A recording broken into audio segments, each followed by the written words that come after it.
Well, I have a question for all of you today. I wonder, have you ever prayed for something and the situation didn't turn out quite the way you hoped it would?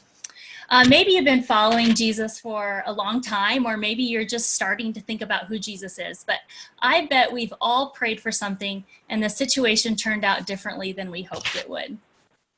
I remember as a little girl, I wanted a Cabbage Patch doll so badly. Maybe some of you around my age and can identify with that. All my friends had one, and that seemed to be the most important need in my entire life. How could I ever go through life without a Cabbage Patch doll? Well, Christmas came around, and all I wanted was that doll. I saw a package under the tree that seemed, well, to be pretty close to the right size, but something was off about it. Still, I hoped and I prayed, oh God, please, I want that doll.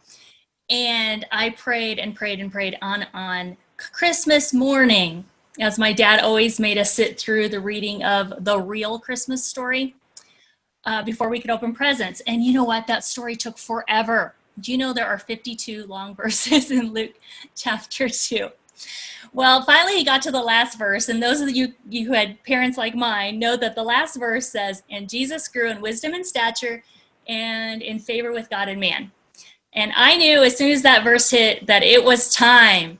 It was so time. It was time to open presents. So my family has 4 people in it, and we have a tradition that we open presents one at a time to make the process last as long as possible. Well, thankfully, we always start with the youngest, and since I was the baby, I got to open first. I ripped that wrapping paper off with gusto to find not a Cabbage Patch doll. Oh, there was a doll in there, but it was a homemade, beautiful doll, and it resembled a Cabbage Patch doll. It wasn't a real Cabbage Patch doll. You see, my parents had hired a doll maker to craft a beautiful doll for me. The dress had beautiful blue lace on it, and the face was so cute. But it wasn't what I wanted. I wanted the $20 doll, the real Cabbage Patch doll from Kmart, not the expensive handcrafted doll. I liked my new doll, but it wasn't what I prayed for. It wasn't what I wanted. So years later, I realized that my parents knew best. Don't we all, right? They had invested in a beautiful doll that would stand the test of time. And over time, I made the choice to love that doll, and it ended up being a great gift, one that I enjoyed for years. In the end, although my prayer had been answered differently than I expected, I came to realize that God had answered it better than what I had asked. So will you jump ahead with me maybe let's say 20 years ahead in my life? A couple years after my husband Shay and I were married, we realized that I was infertile. The initial diagnosis was pretty shocking because I had never even considered not having children. I loved kids, and I still love kids, and I expected to have a small litter of them for my very own. And with that diagnosis of infertility came a whole new world to us. Tests and treatments, medication, shots, surgeries, and you know what? A lot of unsolicited sex advice. Yes, you heard me. People do that, really, they do. You would never believe it. But when the tests came up inconclusive and the treatments didn't work year after year after year, we had to make a decision. How are we going to react to this? And like many who go through infertility, it became easy to get overwhelmed and fall into despair. The enemy puts lies in our minds. Things like, I bet I would be a terrible parent. So God is sparing that child. Isn't that horrible? Or, unless you have kids, you're not a real woman. Or you don't really deserve it. Wow, those are terrible lies. And for those of you who have been through infertility, know that those are very common. Every 28 days or so, life pretty much falls apart. So I began to ask myself, could I be fulfilled or happy without children? Now, infertility journey was horribly hard and easily the most difficult thing I've ever experienced. However, after a few years, my husband Shay and I made a conscious decision to not let this journey identify us. We decided to stop saying, we better not plan that trip to happen a year from now, or we could have a baby by then and that we wouldn't be able to take that trip, or things like that. Instead, we decided to travel, to be spontaneous, and to do the things that people with kids sometimes can't do. And we also decided to start investing in the kids around us, our friends' kids, kids in our church, and so on. We decided to make an intentional decision to trust God through our infertility and live life in that victory instead of in regret of what life could be. It was a choice. We had a choice in front of us. We could live life in the dumps while walking this journey, or we could trust God to work things out for his glory. The desire to have a legacy, to leave a legacy, and to have kids, to have a family, it didn't just disappear when we made that decision. We still longed and thirsted for it. And you ladies today know that maternal instincts are a legitimate longing.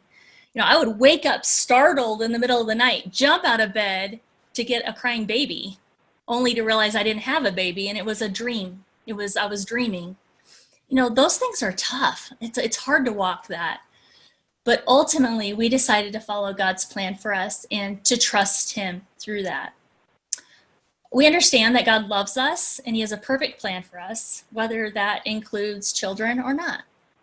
So over the next few years, we traveled a lot. We invested in the kids around us. We had great times together. And God gave me so many opportunities to help people who were learning how to navigate the journey of infertility. Over those 20 years, there were 4 times we were asked to consider adopting a specific child. I really don't know how to explain how that feels, but it's really an overwhelming honor that someone would pick us to raise their child. Some of you can probably identify with that feeling. And each of those 4 kids have a special place in my heart. Now, unfortunately, or fortunately, depending on how you look at it, each of those situations ended with the mother keeping the baby. It was tough. And one of those situations was incredibly difficult. The parents decided to keep the baby just 4 weeks before he was born. We had already named him Caleb Joshua. That's an amazing story for another day, and I'd love to tell it to you sometime.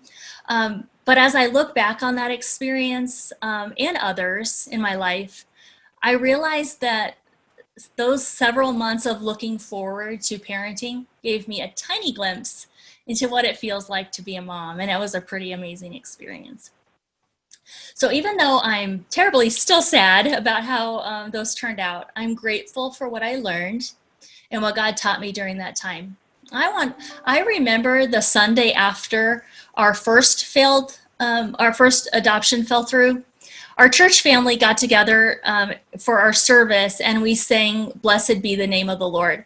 Now, some of you know that song and can hear it, but some of you don't. So I want to just say a little bit of it.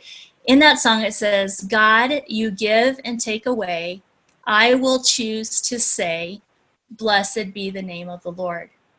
Could I really say that? I sat down in my chair, and I remember I was just weeping.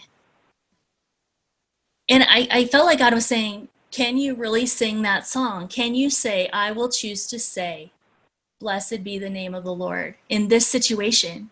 And I decided that day to stand up and to say that, yes, I could say that.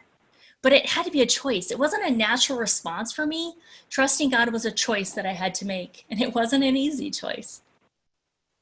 So I think the major theme of my life revolves around trusting God. In fact, the book, Trusting God by Jerry Bridges, is one that I've read over and over again.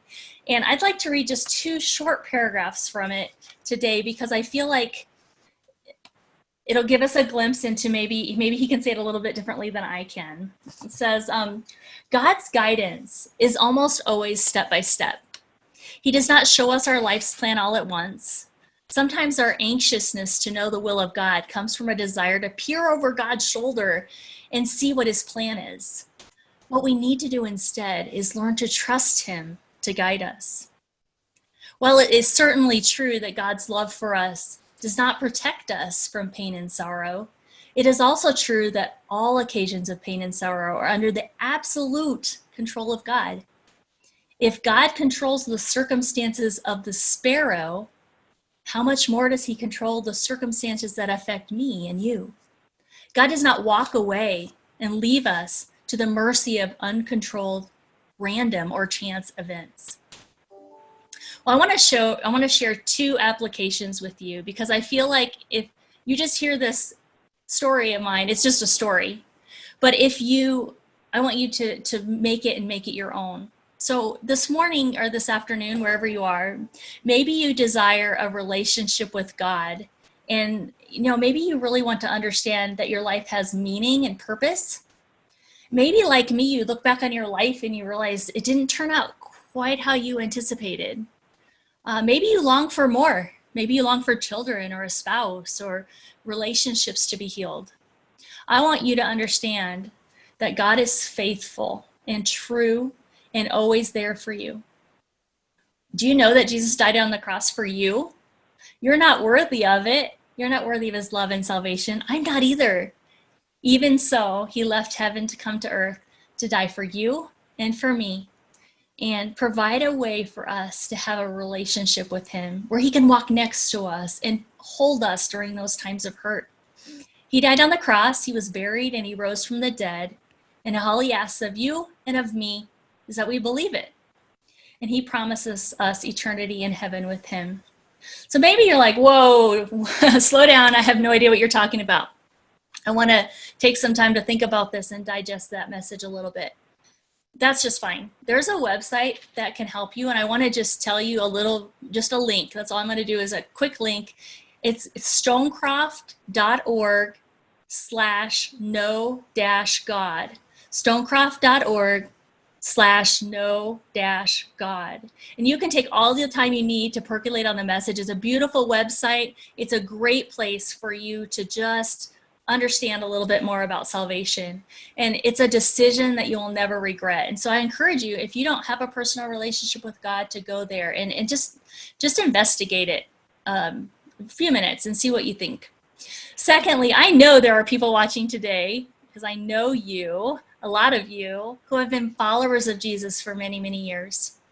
I want to ask you a question too. You don't get off the hook today. Do you trust God? Like, really trust him? Have you made the choice to trust him? What about when he gives you the fake Cabbage Patch doll when you asked him for the real Cabbage Patch doll? How do you react to that? What if he answers your prayer with, you know what? I have other plans for you.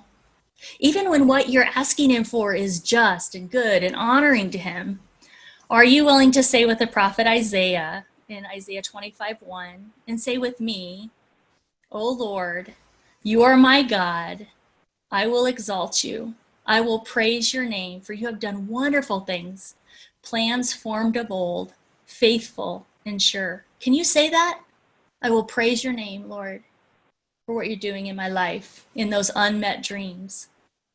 So what's happening in your life today where you can stop and intentionally say, God, I may not understand, but I intentionally choose to say, blessed be your name on the road marked with suffering, though there's pain in the offering, blessed be your name.